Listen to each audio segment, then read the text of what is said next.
sorry that Mr. Grant's a little late. I mean, I just don't understand what happened. He's been at lunch for 4.5 hours. Ted, do you know where Mr. Grant might be? Afraid not, Mayor. And Mr. Charney has been waiting to see him about that opening for a voiceover announcer. Voiceover announcer, eh? It's a pretty important job around here, you know. You'd be the one to say, and now here's Ted Baxter with the news. Yes, that's right. I'm really looking forward to it. You know, Mr. Charney, I really think it would be better if you came back some other time. That's all right. I can wait. Ah, here he is now, back from lunch at last. Mary, could you get me something to eat? I'm starved. Mr. Grant, Mr. Charney here has been waiting to see you, and I didn't know where to reach you. Oh, well, where I was out. Well, it really doesn't matter where you were, Lou, right, Mary? Oh, right. Right, sure. It doesn't make any difference. I don't know why I even brought it up. So anyway, Mr. Grant, this is Mr. Charney. How you doing, Charney? Well, actually, where I was, I was at the barber's. Yeah, I went to the barber's today. The barber's? Yeah. Oh, sure. Sure. A guy goes to the barber's, and that's where a guy goes. You didn't go to any barber today. What was it, Lou? A little love in the afternoon? I mean, if you went to the barber today, how come I don't see any talc on your neck? Answer me that, huh? Ted, I really Furthermore, I don't see any little tiny hairs on the collar. Where are those little tiny hairs on the collar? Mr. went to the barber today. I feel like Columbo here. Ted, get away from me. I went to the barber's today, and I don't want to hear any more about it. Oh, sure, Lou. Mr. Grant, Mr. Charney? Oh, Mr. Charney, I'm sorry about keeping you waiting. You seem fine for the job. In fact, you're probably perfect. So why don't you start tomorrow? Wonderful. Just wonderful. Thank you. Coming, Mr. Grant. I'm sure his voice will get better. No, I'm not worried about that. Look, Mary, I wasn't at any barber.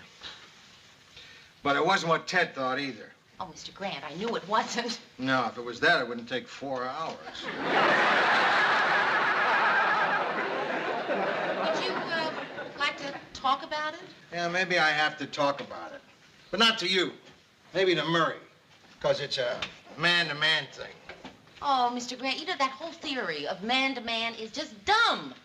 You and I have confided in each other. I've told you things. You've told me things. No, I never told you anything this big. What difference does it make how big it is? Because you never told me anything this big. No, Mary, to even it up a little, you're going to have to tell me something big. But, Mr. Grant... And it won't work if you're calling me Mr. Grant. Call me Lou. Well, would that be for, just for the purpose of this conversation? For, you know, all time? I'll decide later. You think you can, Mary? Call you not Mr. Grant? Sure. Well, I'm glad it's okay. Oh, yes, it's okay to say it. Really, Mary? Really? Lou? Call me Mr. Grant. Thank you. Maybe you better send Murray in here. I can't talk to you about this. Mr. Grant, I really want to try to help. Okay. But you're going to tell me something to break down the barrier. Something so intimate that it's hard to even think about, much less talk about to another human being. Much less your own boss, who you have to face every day. Well, if it's the only way. Something intimate. Yeah. Okay. Okay. About a month ago, I came home from work, and it was, really late, and I was exhausted. Mm-hmm. And I found under my door a note from Rhoda saying, could she please see me right away, that it was important. And what I did was, I pretended that I hadn't seen the note.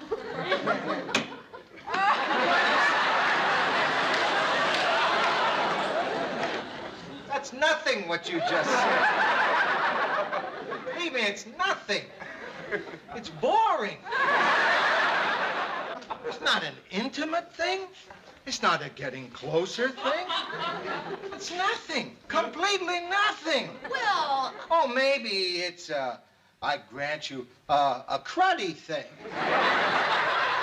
Shafting a friend like that. But, Mary, you're going to have to tell me the real stuff. A really intimate thing.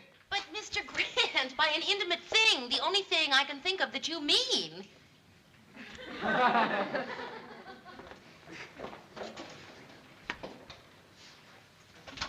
Mr. Grant would like to talk.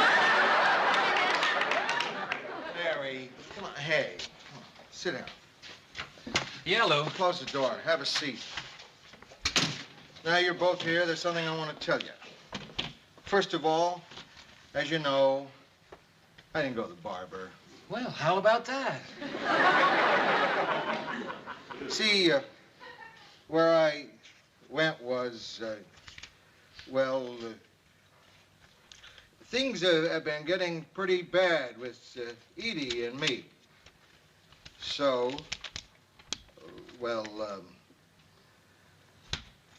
we've been going to a marriage counselor. Oh, Mr. Grant. Marriage counselor. Oh, Lou. Yeah, well, I just wanted to tell you, and so now I've told you. Oh, and I'm glad you did.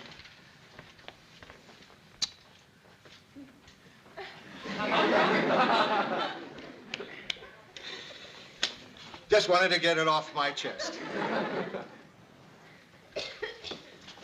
And you know, I feel better. Just like they say, just by getting it off my chest and everything.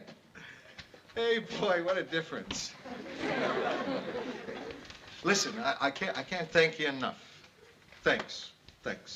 You sure you don't want to talk about it a little more? No, I don't need to. It all started to happen about 4 months ago. Well, maybe 4.5 months ago. On a Sunday. Yeah.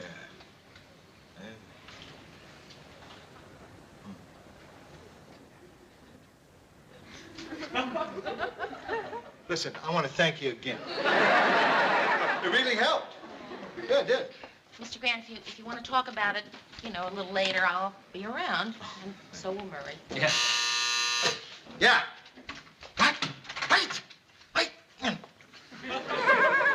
I'll be right up. Edie is out there. Right now. Okay. We're all going to act very natural. If it comes up, we will say that we were all in here talking about, a new show. Our new show. Inspired, Lou. Yeah. Everybody very natural now. Let's walk out. Wait! Who will go first? Okay. Let's just do it the way it is. So it'll look natural. Murray, marry me. Boy, girl, boy.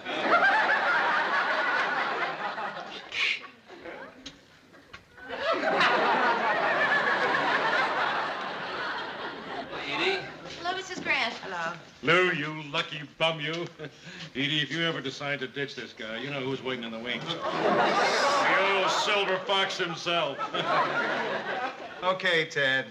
Hi, Edie. Listen, stranger things have happened. You may just decide to kick this bum out. Who needs him? Okay, Ted. That's enough.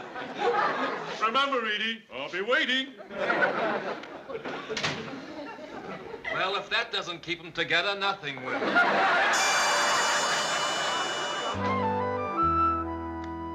Now, come on now, Mary. You gonna take this test or not? Yes, I said I would. Okay. How romantic are you? Question number 1.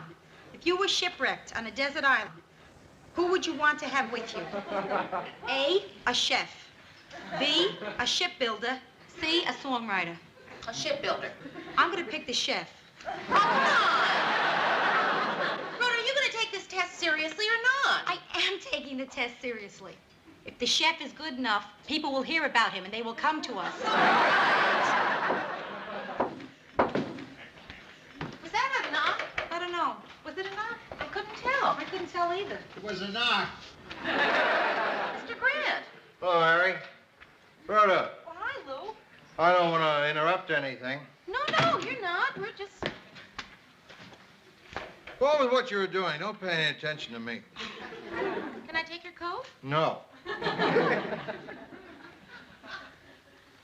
Go on. Just I nothing. said go on. Okay, question number 2. If you were having a man over for dinner for the first time, what would you serve?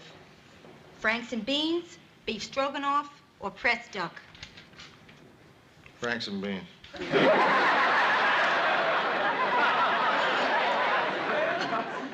Have you taken this test before?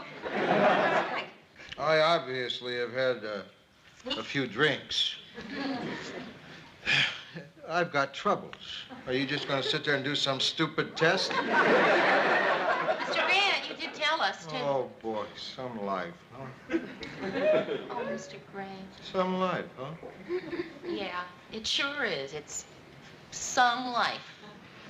Does she know what I mean when I say some life? Well, actually, Lou, Mary here told me a little bit about it. Everything. Mr.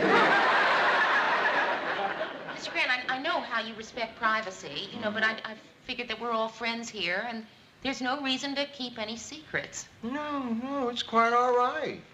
No, we're all friends. We should have no secrets. Rhoda, by the way, Mary was home last month when you left the note under the door. You just pretended she wasn't. Mary, Rhoda, did you ever go to marriage counselor?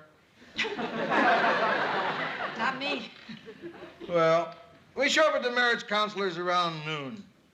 The couple ahead of us is a basketball center and his wife. I know what their problem is. He's 2 feet taller than she is. That man isn't going to help them. Anyway, we sit down in the waiting room, and I say, Edie? And she says, why don't we wait till we get inside? So then we get inside, and she pours out our guts to him for an hour. You know what bothers me? My marriage counselor isn't married. Never has been. And, you know, they want you to tell what's ever on your mind, so I told him it sort of bothered me that he isn't married. And he made a little joke. He said, you don't have to be a whale to write Moby Dick. So that's my life now, Mary. $40 an hour, and he tells me he doesn't have to be a whale. Mr. Grant, these marriage counselors really do get results. Not the one I wanted. Edie's moving out. What? Edie's marriage counselor thinks we should try a trial separation. Oh. You know, I was sitting alone, having a few. I thought to myself, what are you sitting here feeling sorry for yourself for? Go get a woman's point of view. Go see Mary. I was even hoping you'd be here, Rhoda. You know what? You were no help at all.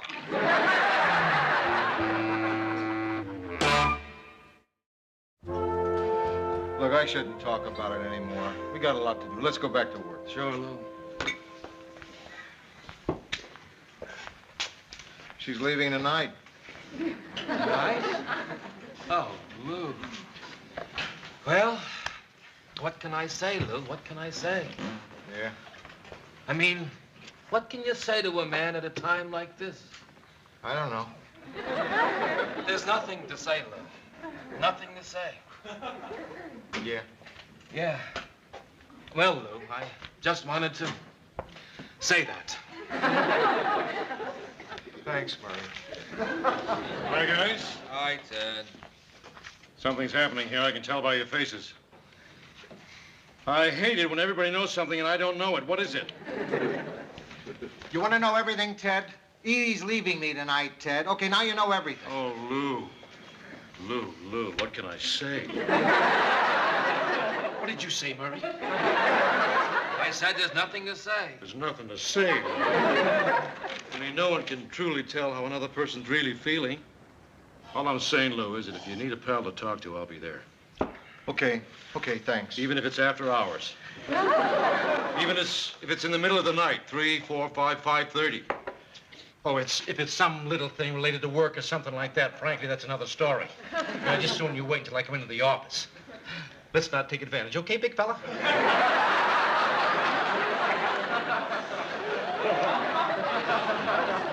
I wish I could think of some magic solution for you, some way to work it out.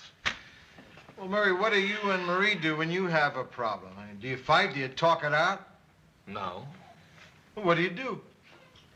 Well, I don't know how to...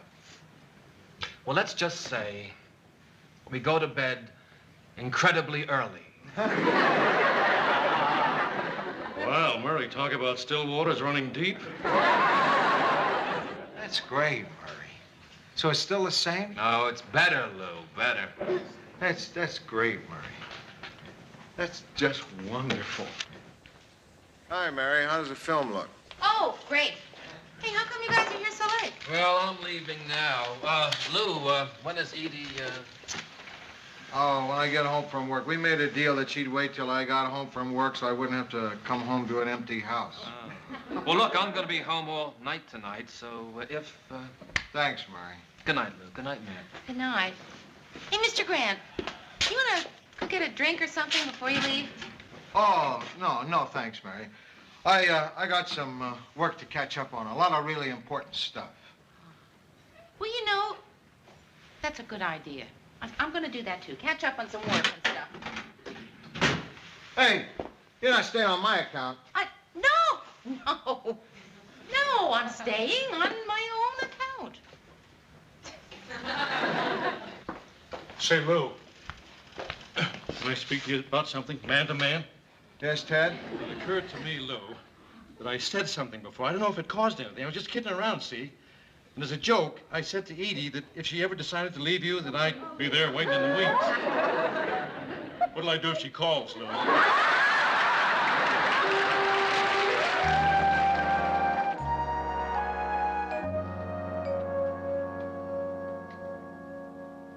Honey? Sorry I'm late, Edie. Rotten day at the office. Hello, Lou. I froze up some dinners for you, Lou. They're in tinfoil in the freezer. Also, I left the address and the number of the hotel I'm going to on your dresser. Right. And when I move to an apartment, I'll send you the new number. Right. Oh, and I didn't take that blue suitcase after all. Those little things broke when I tried to fasten it. What little things? Those little things, you know, those things you fasten it with. What do you call it? Those clicky things. They broke. Those clicky things have no business breaking. Lou. And anyway, why isn't there a name for those clicky things in the first place? Why is it necessary for a grown man to have to go around saying words like clicky things? If you're angry at me, just tell me. You don't have to keep going on about the suitcase. Angry at you? Because you're leaving? Oh, come on. I'm not angry at you. It's perfectly understandable. You want to try your little experiment. Why should that make me angry? But you are angry, Lou. Edie, I'm not angry. I'd tell you if I was angry. Why should that make me angry? Lou,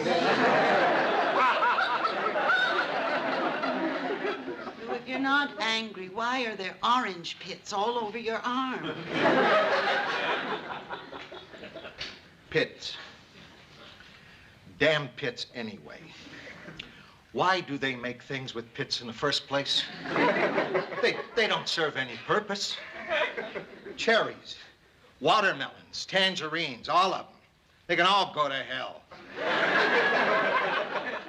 Go to hell, oranges. Half the time, All you're thinking about when you're eating them is if you should spit the pit out or if you should store the stupid thing in one part of your mouth while you're eating with the other part. You can't even concentrate on what you're eating half the time. Lou. And even after you finish eating the damn thing, then you have to worry about where you're going to put the pit. Like if you put it in an ashtray, it's disgusting. And ashes get all over it. And it doesn't even look like a fruit anymore. It looks like some furry, gray, dead thing. It gets even more disgusting. How can you leave me, Edie? How can you do it?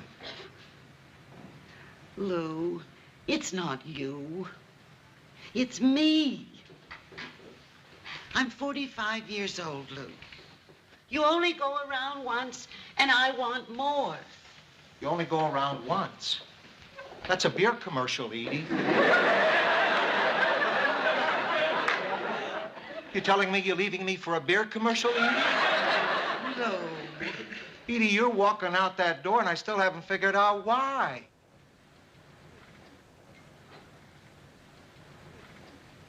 Lou, I wish I could tell you it was something you did. Or something I did. But it isn't that easy. When I married you, I was 19 years old. And I thought you were the most wonderful man I ever met. I still think so. But I want to learn more about the rest of me. Not just the part that's your wife. I want to know what I do with a whole week to myself. What I'm like when I'm scared and depressed. And I don't have you to make it all right again. I may hate it. And I may screw it up. But I want to have time to get to know Edie Mackenzie Grant. You keeping a Grant? I'm keeping the Grant. You won't have to get new stationery. Right.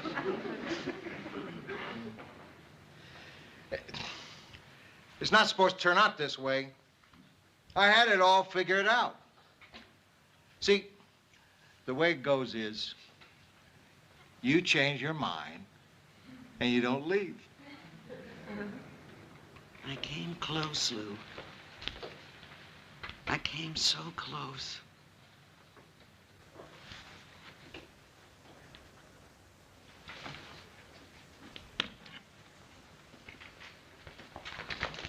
I love you, Edie. I love you, Lou.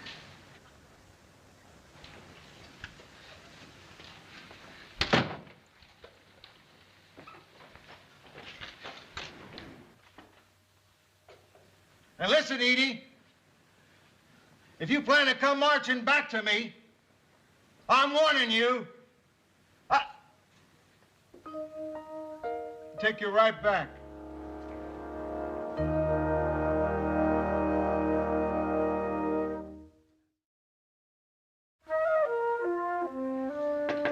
Yeah.